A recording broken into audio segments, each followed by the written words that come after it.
Bonsoir tout le monde, bonsoir les rêveurs. Aujourd'hui nous sommes jeudi et le jeudi je réponds à une question. La question du jour nous vient de Mathilde. J'aurais rêvé de faire ça. Mathilde me demandait concrètement comment ça se passe quand tu vas chez quelqu'un. Est-ce que tu peux m'expliquer comment tu fonctionnes? Qu'est-ce que tu mets en avant? Quels sont tes outils? Question pas tout à fait facile pour moi Mathilde, c'est pas grave, c'est très bien, c'est super intéressant, mais pas facile de répondre. Pourquoi? Parce que je fonctionne beaucoup à l'intuition, beaucoup en fonction de qui j'ai en face de moi. Je m'adapte énormément à la personne, à ce qu'elle demande, à ce qu'elle a envie d'entreprendre comme changement, à ce qu'elle ne sait pas encore sur elle-même et qu'elle va révéler au fur et à mesure. Donc c'est vraiment une question de s'adapter beaucoup. Maintenant, je vais quand même te donner un exemple très concret pour que tu puisses peut-être te projeter un petit peu plus dans mon service de révélatrice d'intérieur. Je vais utiliser un nom de substitution parce que je trouve ça marrant et parce que comme ça je respecte un petit peu la discrétion de cette personne qui se reconnaîtra certainement. Je vais parler aujourd'hui de Lucie. C'est quelqu'un qui a fait appel à moi au moment où elle emménageait dans une nouvelle maison. Chez elle, il était question pas de désencombrement, pas de tri, pour une fois. Je pense que c'est dû aux nombreux déménagements qu'elle a eu dans sa vie qui ont fait qu'au fur et à mesure, elle a trié, ce qui est génial. Donc, sa demande concernait plutôt le fait de bien faire les choses, de pouvoir réfléchir à l'espace et à comment l'utiliser au mieux, de comment optimiser tout ça. Je suis arrivée là-bas avec cette authenticité qui est propre à moi et avec cette envie vraiment de faire bien et de pouvoir lui apporter un maximum. Donc je me souviens, j'avais préparé un listing de questions tout à fait terre à terre et en fait assez vite je me suis dit ok, donc ce formulaire je vais juste pas l'utiliser du tout. Ce qui va être mon fil rouge et mon outil principal, c'est l'empathie, l'écoute, d'être dans le lien directement avec elle et finalement de lui faire de la place pour qu'elle puisse exprimer ce qui l'habite en ce moment et pas de l'enfermer dans un questionnaire avec des réponses à donner. Donc je l'ai complètement mis de côté. Si je me souviens bien, on l'a peut-être sorti à la toute fin.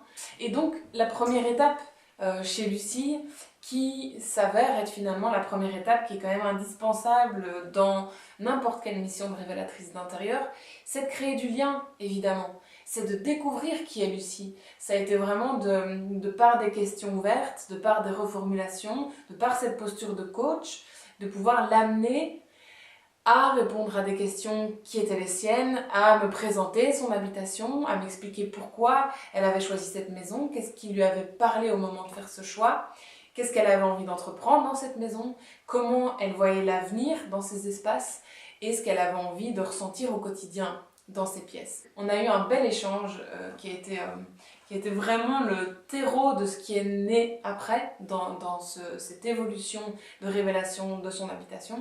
Après avoir identifié que chez elle c'était surtout un besoin de trouver une place pour chaque chose et de bien optimiser les différentes sphères et les différentes zones de son habitation. Et elle avait un besoin de retrouver une zone professionnelle avec son bureau professionnel. Ça rejoint d'ailleurs la vidéo d'hier. L'idée était de réussir à jongler avec l'espace pour pouvoir bénéficier d'une belle zone pour chaque sphère différente. Alors il y avait aussi une pièce qui était réservée quand je suis arrivée à peu près tout et n'importe quoi. Elle savait pas très bien quoi en faire, du coup elle mettait tout ce qui était trop compliqué à gérer. On a été toutes les deux dans plusieurs missions différentes, hein, ça s'est pas fait en une fois. On a été jusqu'à vraiment réfléchir à chaque rangement, à systématiser les rangements, à penser les espaces, installer toute sa cuisine par exemple. On a installé toutes ces pièces qui finalement a trouvé sa fonction. Je pense que maintenant elle a vraiment ce ressenti d'être devenue autonome là-dedans, en tout cas beaucoup plus qu'avant de me rencontrer. Et donc de pouvoir avoir des réflexions qui n'étaient pas les siennes avant, de se poser des questions qui sont différentes, sans doute un peu nouvelles et qui lui permettent d'avoir une ouverture d'esprit différente. Et puis une fois que les espaces étaient bien choisis, bien établis, que la plupart des affaires avaient trouvé leur emplacement et que ça lui allait, parce que c'était surtout ça la question, pour chaque choix à faire finalement, il y a vraiment une réflexion de fond. Et alors l'étape finale avec Lucie, qui a été plus dans la légèreté, la douceur et l'harmonisation, ça a été de redisposer ces objets déco. Elle n'en avait pas énormément, mais chaque objet était, ça se voyait dans son non-verbal, dans ses yeux, dans sa manière de les tenir. Chaque objet était important, symbolique, précieux pour elle. Et donc il a été question de trouver une belle place pour chaque objet. Voilà, avec Lucie, ça a été plus ou moins ça le processus. C'est encore en cours actuellement parce que c'est quelque chose qu'on peut continuer de garder comme un suivi, comme un accompagnement dans le temps. C'est chouette aussi. Maintenant, il y a encore beaucoup de choses qui sont tout à fait différentes ou qui sont plus appuyées dans une situation ou dans une autre. J'ai eu une cliente chez qui la question c'était beaucoup plus dans le coaching, vraiment. Pas tellement dans l'action dans son intérieur, mais dans les questions existentielles au niveau de son habitation, de est-ce que je reste, est-ce que je pars? Qu'est-ce qui fait que j'ai envie de partir? Qu'est-ce qui fait que j'ai envie de rester? Et pourquoi je bloque là-dedans?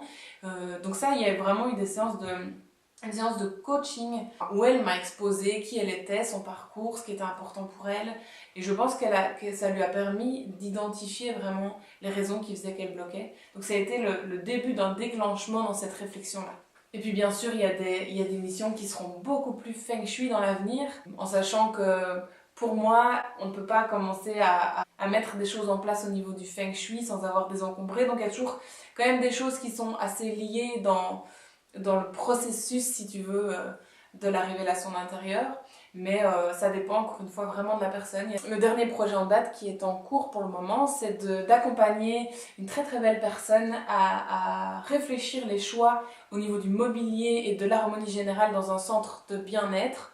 Donc ça, c'est une mission qui est encore un petit peu différente de ce que j'ai eu l'habitude de faire pour le moment. Donc voilà, ça ce sont tous des exemples. Bien sûr, ils vont continuer de s'étoffer, parce que je suis super contente d'avoir des demandes différentes et de pouvoir expérimenter tout ça et de continuer à faire évoluer mon métier de révélatrice d'intérieur grâce à vous, grâce à vos demandes et grâce à votre confiance.